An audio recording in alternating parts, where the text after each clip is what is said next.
dans ces champs.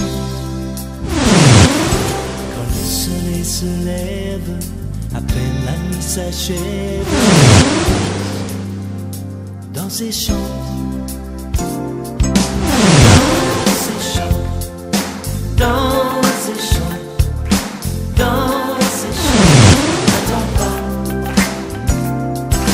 Dans ces champs, dans ces champs, dans ces champs, devant le roi. J'aimerais que tu fasses de même pour saluer le frère et la soeur qui est à gauche, à droite.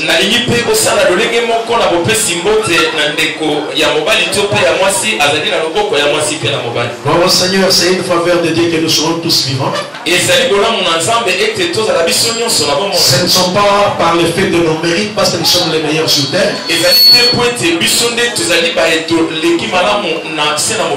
uniquement la grâce de Dieu qui permet que nous soyons là. Et ce matin, Dieu veut que je vous parle sur un thème. Et ce thème, c'est la pierre de secours. Qui fut prononcé pour la première fois par un homme qui était sacrificateur, qui a exercé la grâce prophétique. C'est le prophète Samuel. Alors nous allons commencer par la lecture et nous allons comprendre ce que Dieu veut que nous puissions partager ce matin. Et que cela soit utile pour nous. Nous allons lire le livre d'1 Samuel 7. La lecture va être un peu longue. 1 Samuel 7, je commence par les premiers versets de ça. Nadab sur la colline, et il consacrait son fils Eliezer pour garder l'arche de l'Éternel. Il s'était passé bien du temps depuis le jour où l'arche avait été déposée à Kirijat Jarim. 20 années étaient écoulées, alors toute la maison d'Israël poussa des gémissements vers l'Éternel. Ça veut dire toute la maison d'Israël. Si c'est de tout votre cœur que vous revenez à l'Éternel au lieu d'humilier de vous les dieux étrangers et les asserter, dirigez votre cœur vers l'Éternel et servez-le lui seul, et il vous délivrera de la main des Philistins. Et les enfants d'Israël ôtèrent d'humilier d'eux les Baals et les Astartés, et ils servirent l'Éternel seul. Ça veut dire, assemblez tout Israël à Mitzpah, et je prierai l'Éternel pour vous, et ils s'assemblaient à Mitzpah. Ils puisèrent de l'eau et la répandirent devant l'Éternel, et ils gênèrent ce jour-là en disant: nous avons péché contre l'Éternel. Samuel jugea les enfants d'Israël à Mitzpah. Les Philistins apprirent que les enfants d'Israël s'étaient rassemblés à Mitzpah, et les princes des Philistins montèrent contre Israël. À cette nouvelle, les enfants d'Israël eurent peur des Philistins. Et ils dirent à Samuel: ne cesse point de crier pour nous à l'Éternel, notre Dieu, afin qu'il nous sauve de la main des Philistins. Samuel prit un agneau de lait et l'offrit tout entier en holocauste à l'Éternel. Il cria à l'Éternel pour Israël, et l'Éternel exauça. Pendant que Samuel offrait l'holocauste, les Philistins s'approchèrent pour attaquer Israël, et l'Éternel fit retentir en ce jour son tonnerre sur les Philistins, et les mit en déroute. Ils furent battus devant Israël, et les hommes d'Israël sortirent à Mitzpah pour suivre les Philistins et les battirent jusqu'au-dessus des Beth-Car. Samuel prit une pierre qu'il plaça à Mitzpah, à Eschen plutôt, et il appela du nom de Ben-Ezer en disant: jusqu'ici l'Éternel a secouru. Nous acclamons cette parole. Je vais lire le verset 13 pendant que vous vous mettez. Ainsi les Philistins furent humiliés, et ils vinrent plus sur le territoire d'Israël. La main d'Éternel fut contre les Philistins pendant toute la vie de Samuel. Alléluia. Amen. Je veux que ces récits nous servent de leçons pour notre vie sur terre pendant que nous sommes encore en train de parler. nalingete matangi oyo eba kopesa biso maele awa na mokili na tango nazali kolobana. Nous nous retrouvons dans une circonstance très difficile et très délicate pour Israël pendant un temps de souffrance. Et tozali komona tango moko pena pasi pona Israël oyo pete zalaki tango na minyo. Et Israël passait des moments, il criait, il pleurait, il gémissait. Et Israël abandaki koleka matango abandaki konganga peza makasi. Bien avant que cela arrive, ata kolibosete mayango ekoma. Israël s'était mal comporté devant l'Éternel. Israël amitango saki mabe liboso na. Ils ont commencé à faire Israël des autres dieux. Et les sacrificateurs Élie n'avait pas respecté Dieu avec ses enfants. Il y a eu une guerre qui s'était passée entre les Philistins et Israël. Alors que Israël n'était pas en train de marcher en connexion avec Dieu. Les enfants d'Israël étaient bâtis devant les Philistins. Alors devant cette difficulté, Israël s'est dit, comme on entre nous, nous savons notre Dieu, il se trouve dans l'arche. Et Israël ils ont dit, comme les choses ne marchent pas, allez prendre l'arche et ramener l'arche au milieu du combat. Les gens sont allés prendre l'arche de l'alliance de l'Éternel qui était à Silo et l'ont emmené sur le terrain de combat. Lorsque l'arche faisait son entrée, Israël connaissait la capacité agissante de l'arche. Mais il ne savait pas que l'arche était soumise à des conditions.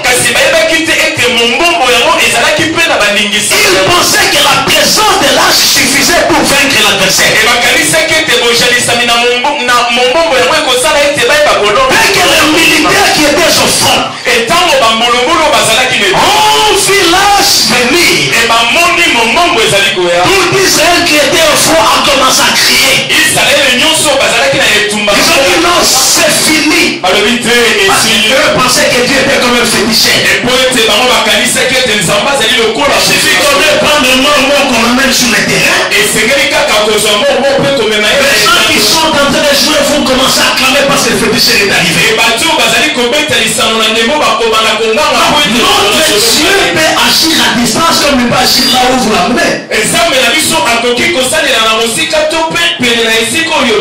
ont ignoré que notre Dieu avait la capacité de l'omniprésence. Et que l'arche n'était qu'un symbole, c'était symbolique. Dès qu'ils ont vu l'arche faire son entrée sur les terrains, le militaire ont commencé à crier. Ceux qui étaient au fond ont commencé à crier. Ils ont posé un problème. Le Philistin a eu peur. Qu'est-ce qui se passe? L'arche de l'alliance de Dieu d'Israël est arrivée sur le terrain de combat. Nous avons déjà appris ce que cette arche a déjà fait. Maintenant que l'arche est arrivée sur place, nous sommes malheureux, nous sommes finis. Les militaires ne déposent pas leurs armes n'importe comment. Ils ont dit non, prenons courage Philistin, tantôt d'abord avançons. Au lieu de fuir, ils sont plus avancés. Ils ont vu que malgré la présence de l'arche, ils ont frappé Israël, ils ont éliminé les militaires. Ils sont allés jusqu'à prendre l'arche. Ils ont dit ça c'est leur Dieu, c'est leur fétiche. Nous allons l'emmener chez nous.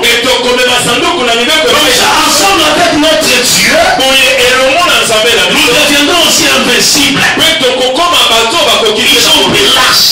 Ils ont emmené l'arche chez eux. Et la gloire de Dieu était parmi Israël pendant ce temps. L'arche est allée sur le terrain des Philistins. Ils l'ont déposé. Mais curieusement, écoutez la chez les Philistins, Dieu a frappé toute la nation. Et tous ceux qui étaient là commencent à souffrir. Le ventre de l'os était pas là. Et ils ont souffert des hémorroïdes. Ce qui fait que toute la nation ne savait plus marcher. Et les parents et les enfants ont souffert de cette maladie. Les gens avaient des difficultés de bien s'habiller. Parce qu'ils étaient frappés des hémorroïdes. Les princes des Philistins ont compris une chose. C'est quand ce qu'on a emmené si nous crée des problèmes. Ils l'ont enlevé d'une ville pour l'amener dans une autre ville. Là encore les princes étaient frappés des hémorroïdes. Et toutes les nations commençaient à marcher avec difficulté. Le prince marchait avec difficulté. Les enfants souffraient. Et il y a eu beaucoup de morts. Parce que l'Arche de l'Alliance était sur le territoire étranger. Il te pose maintenant un problème. Que fait-il que l'Arche de l'Alliance puisse quitter le pays? Parce qu'Israël n'était pas conforme avec Dieu. Le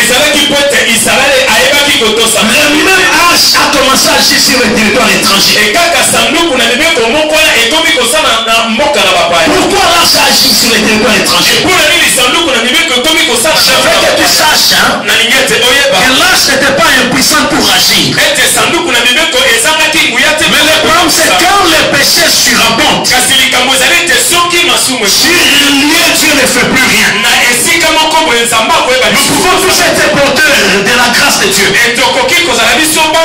Chacun les jours où il a reçu le Seigneur, Jésus est venu habiter en lui. Mais lorsqu'il se met à pécher, Jésus ne peut rien faire. La même comment il verra rien. Parce que tu es impropre. L'Arche de l'Alliance n'était pas incapable.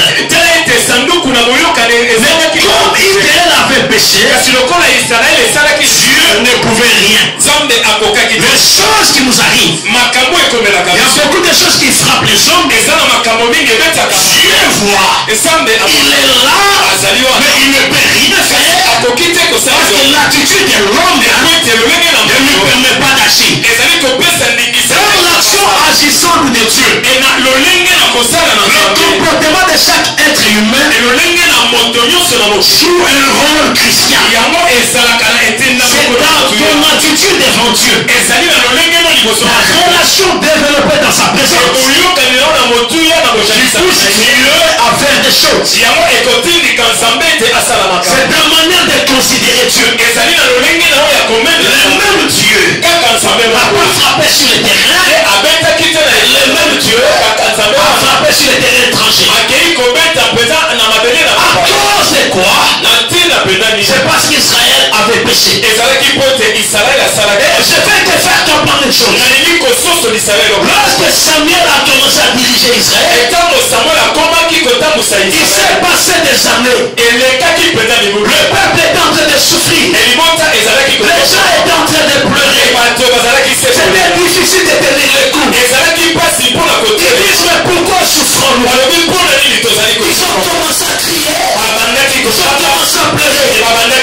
Samuel est sorti. Il regarde le peuple. Il a dit écoutez, si vous voulez que Dieu agisse, ôtez le Dieu d'Astarté, ôtez le Dieu des Baal, soulignez de vous. Il y avait déjà 20 ans et l'Arche n'était pas avec eux.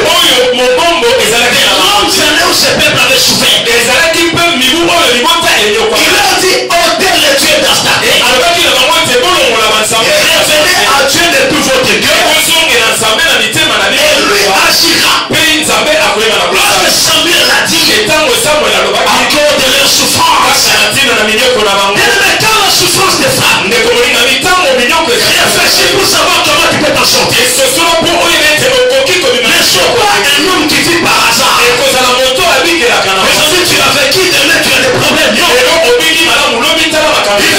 tu sois capable de maintenir le cap. Alors quand tu es visité par la souffrance, mais toi réfléchis pour arriver à des solutions durables. Nous souffrons, nous sommes malheureux, ça ne marche pas. Samuel leur dit au verset 3, il leur dit, si c'est de tout votre cœur que vous revenez à l'éternel, peut-être humilier de vous le Dieu étranger, redirigez votre cœur vers l'éternel, servez il vous délivrera de la main des Philistins. Et si vous revenez, il faut réfléchir pendant 20 ans de la souffrance. Ils ont réfléchi à cause des difficultés. Ils ont dit, nous ne resterons pas comme ça. Au jour du malheur, réfléchis. Tu peux te réjouir n'importe quand. Mais quand les choses ne marchent pas dans le milieu où tu es, tu dois réfléchir pour arriver à des solutions. Les vraies solutions sont d'abord spirituelles avant d'être matérielles. Ce qu'on a gagné dans les spirituels, on ne le perd pas dans les spirituels. Ce qu'on a gagné avec le Seigneur constitue une garantie en souhaitant que tu seras vertueux. Ce que tu gagnes en prière, garde ça en prière. Le travail, l'argent, les affaires que tu as gagné en prière, les chefs pour la police pour garder mes gardes, c'est en prière. Si Dieu te visite, conserve-toi pire pour garder sa visite. Praise the Lord. Alléluia. Praise the Lord. Alléluia. Est-ce qu'on est ensemble? Alléluia. J'attends quelqu'un qui avait pour le voir de Dieu.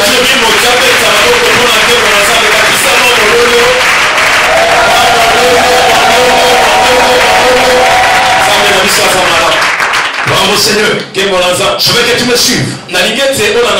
Israël a compris qu'il fallait qu'il réfléchisse. Ils sont revenus vers Dieu. Tu l'homme de Dieu Samuel. Il leur dit, si tu reviens de tout ton cœur, débarrasse-toi d'abord de ta terre. Tu ne peux pas venir en mélangeant Dieu avec des choses. Combien de gens ont une attitude impure et veulent s'approcher de Dieu et attendre des solutions? Cela ne se passe pas ainsi. Il ne faut pas inverser l'ordre des choses.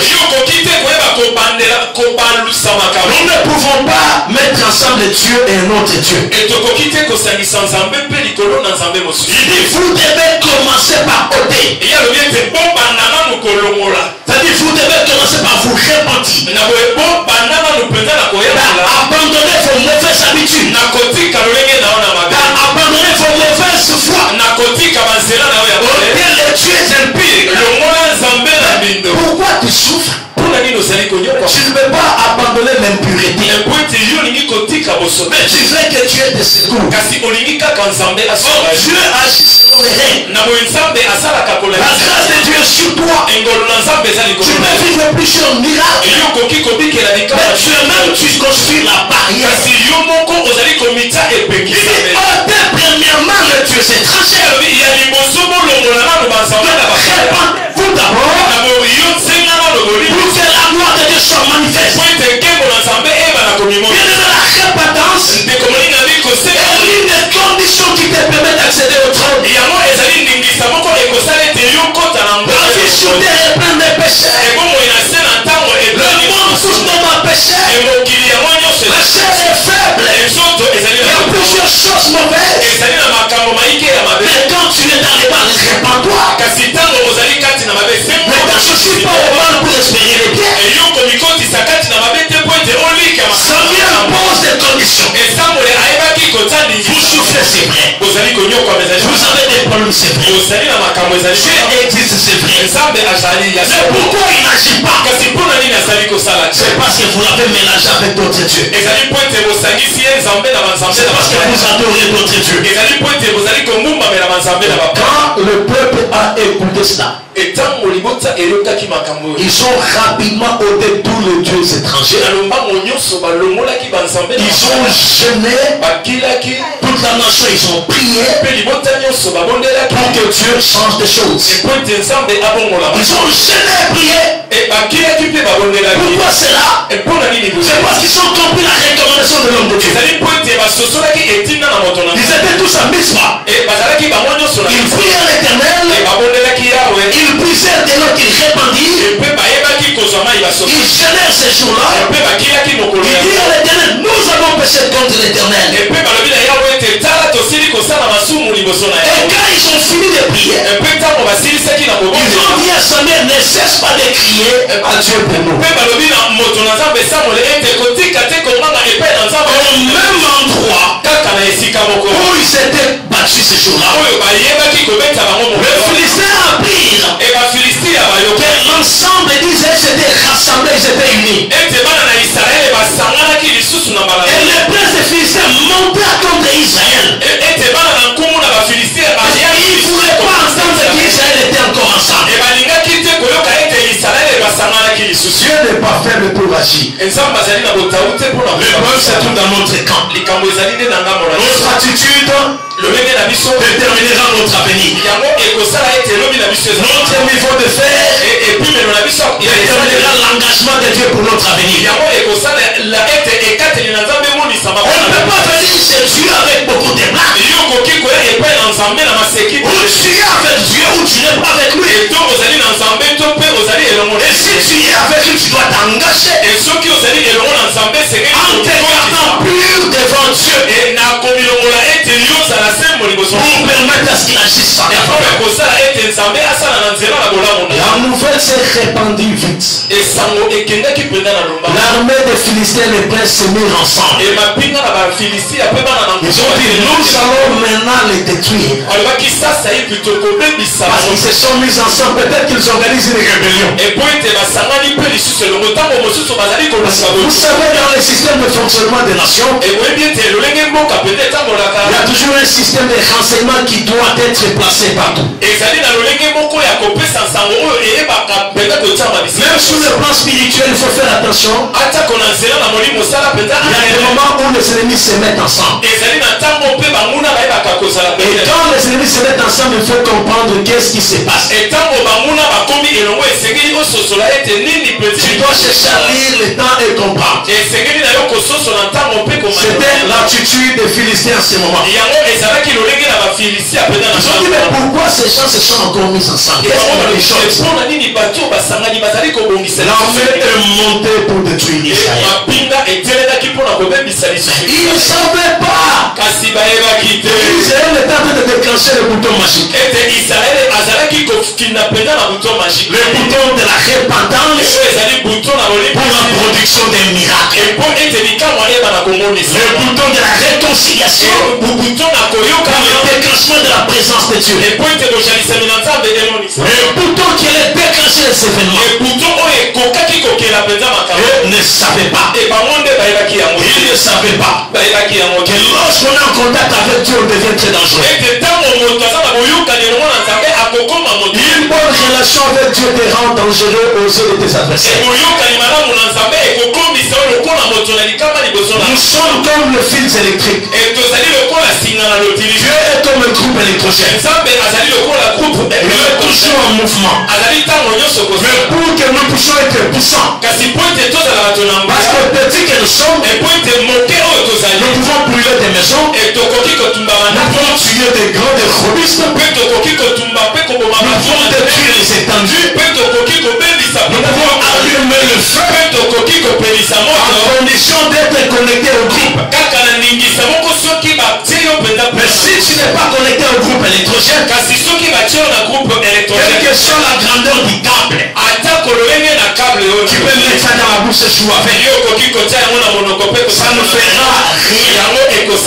petit que tu es, quand tu es connecté au groupe, tu deviens un danger pour la personne.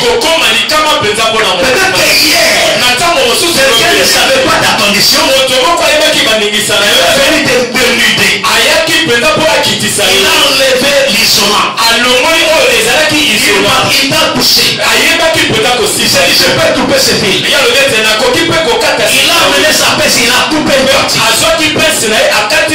Parce que tu n'étais pas encore connecté au groupe.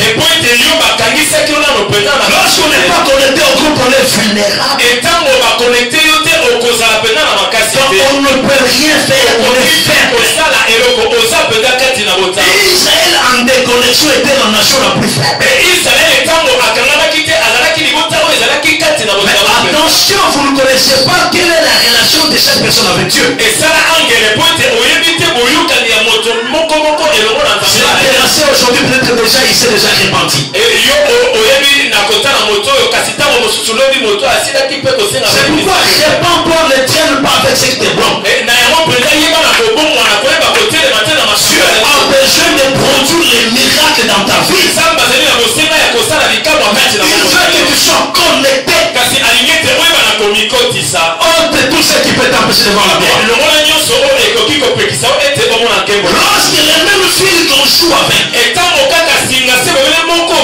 récupéré et branché au groupe électrogène, même si tu es robuste, même si tu es très élancé, même si tu es très puissant, et que tu touches à ces petits fils, tu as deux conditions. Soit tu es projeté, soit tu meurs sur place. Parce que le fil devient un danger pour toi, comme un conducteur de la puissance. Parce qu'il est connecté au groupe. Tu peux ne pas voir le groupe, tu peux ne pas entendre le son du groupe, mais tu vas mesurer le fil en les touchant. Et quand tu oses, tu en auras pour ton compte. C'est comme toi, c'est moi. Lorsque nous avons des bonnes relations avec Dieu, nous devenons un danger pour tout le monde. Nous devenons un danger pour l'adversaire. Quand il vient te toucher, il peut soit mourir ou soit te projeter. Quand nous sommes connectés, nous devenons dangereux. Parce que si nous rencontrons l'eau, nous électrifions l'eau. Et tout celui qui passe va être électrocuté. Nous influençons notre environnement. Rien ne peut nous détruire. Nous représentons un danger. Lorsqu'on cite le nom de celui qui est connecté, ces gens sont placés en danger. Qui influence son environnement. Si on t'amène certaines choses, mais la capacité d'allumer le feu, tu fais brûler la forêt, tu fais détruire les choses, alors aux yeux des hommes tu es petit. Ce n'est pas parce que tu es petit que tu peux te détruire. Quand tu t'es répandu, tu as de bonnes relations avec Dieu. Tu es un danger réel et permanent. Parce que quand tu vis, ce n'est plus toi qui vas combattre. Mais c'est les saints d'Israël qui se déclarent combattre. Les saints d'Israël, il est toujours sur le trône. Et son Dieu est éternel. Jamais il aura un mandat. Parce qu'il n'y a pas eu d'élection pour qu'il soit là. On ne l'a pas élu pour qu'il règne. Il n'a pas eu besoin de l'élection. Il n'a pas besoin d'organiser la constitution.